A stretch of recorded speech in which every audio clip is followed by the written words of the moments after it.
அன்பர்களே, இந்த பதிவில் நாம் மனித உயிர் இயக்கத்தில் வாயு மற்றும் பித்தத்தின் பங்கு என்பது பற்றி பார்ப்போம்.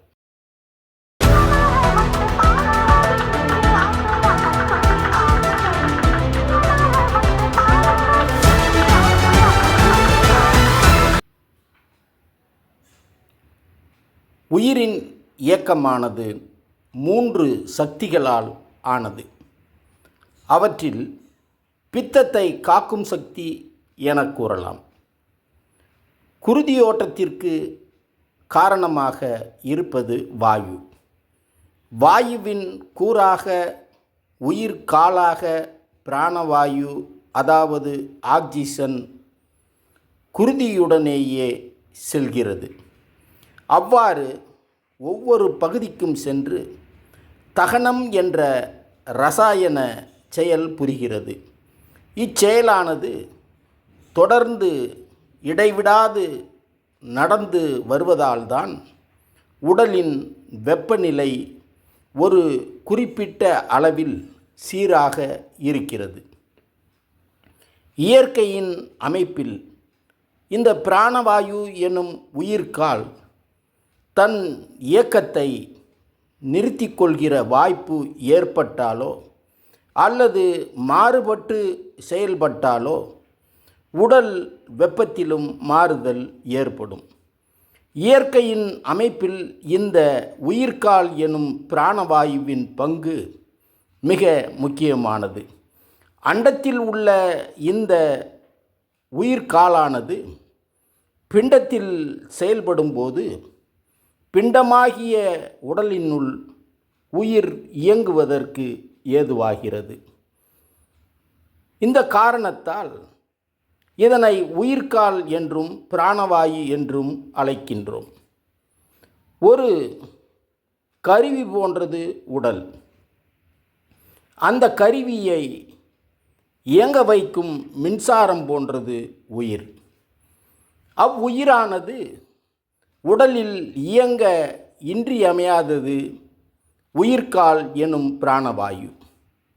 உடல் எனும் கருவியில் ஏதாவது சிறு கோளாறு ஏற்பட்டாலும் மின்சார இயக்கத்தில் மின்தடை கோளாறு ஏற்படுவது போல் உயிரும் அதுபோன்ற கோளாறுகளை உடலின் வாயிலாகவும் நாடிகளின் வாயிலாகவும் உணர்த்துகிறது.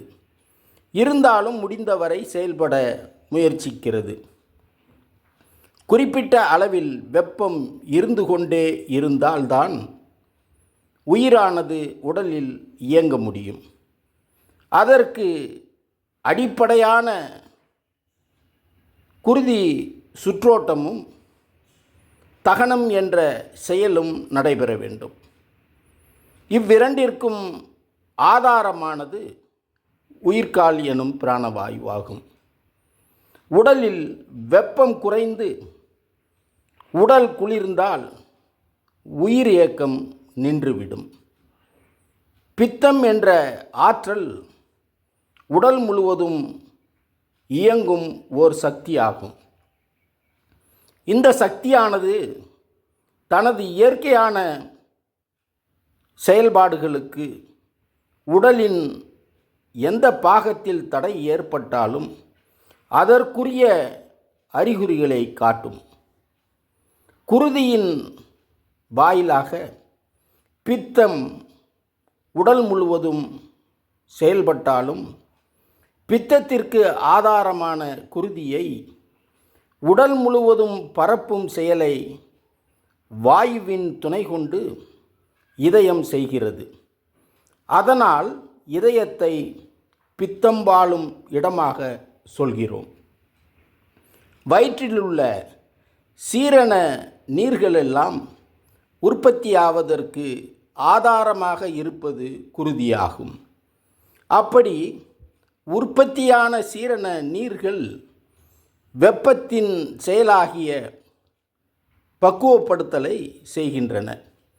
பெரும்பாலும் வயிற்றில் உண்டாகும் சீரண நீர்கள் புளிப்பு சுவையுடைய அமிலத்தன்மை வாய்ந்தது. புளிப்பு பித்தத்தின் பார்ப்பட்டதால் வயிற்றையும் பித்தம் வாழும் இடமாக சொல்கிறோம். ஆனாலும் காற்று, நெருப்பு, நீர் எனும் வளி, அழல், ஐயமாகிய மூன்றும் 1, அரை, கால் என்ற அளவிலேயே உடல் முழுவதும் செயல்படுகின்றன. வயிற்றிலும் அப்படியே செயல்படுகின்றன. ஆயினும் பசி தீயாகிய வெப்பம் உண்டாகுமிடம் வயிறு. அதனை சடாரக்னி என்று சொல்கிறோம்.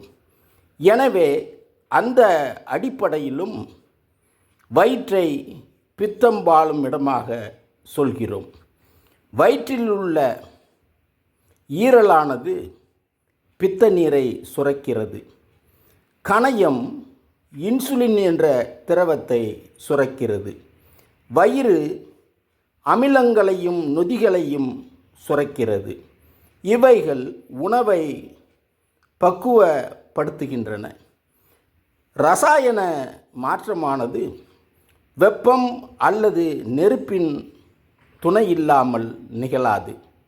வெறும் நீரினாலோ அல்லது வெறும் காற்றினாலோ மட்டும் இரசாயன மாற்றம் நிகழ்ந்து விடாது.